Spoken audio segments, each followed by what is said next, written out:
If you're dealing with the cylinder head still on the vehicle, where you don't have as much access to the lifter journals, they make a special tool that fits down inside of the push rod channel, and it's got a slide hammer on it that you can attach to the top of the lifter itself and tighten this up, and it expands out to grab a lip, and you can slide hammer it out. But I found that instead of slide hammering it out, if you put a little bit of tension on the outside and hammer it back down as you're pulling up and just work it, you can get this to come out a lot easier. Otherwise, you might break the neck off the lifter itself. So for example, you'll come in here and grab the neck of this with your pliers, tighten it clockwise.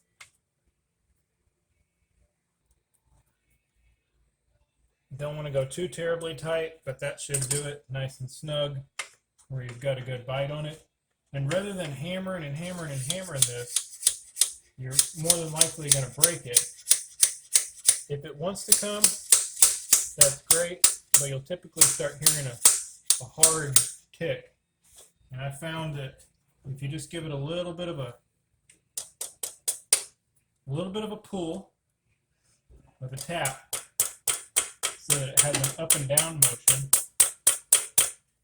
it'll chisel away some of that carbon quite a bit better.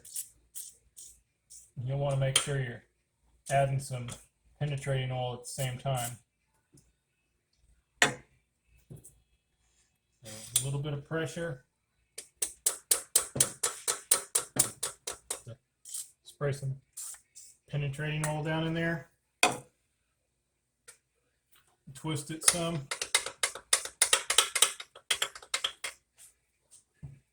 Make sure that your neck is completely centered coming up and down out of your journal. There we go. You can see it's gaining a little bit of ground there. So it'll slip off. It's pretty easy. Just loosen it up. Neck it back down in there. Tighten it up a little bit more.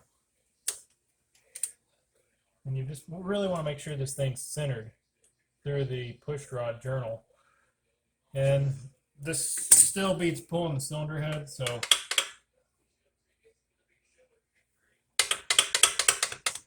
there we go. Once you're out that far, you're pretty good at that point. So you can drive it back down, move it back up. But for the most part, at that point, you can take your tool loose. You'll have to take the head off. In this special tool, there's actually a ball bearing down inside there that spreads the neck apart.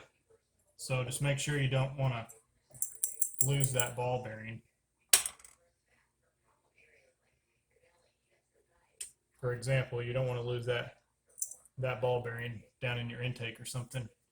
So just go ahead and softly snug your tool back together, and then getting it out from there, it's pretty easy. At this point, you can pretty much get it with your fingers, but you could hook in there just anything, give it a little snug pull. Should come right out of there. So hope that helps. That's a lot easier way than yanking the cylinder head off.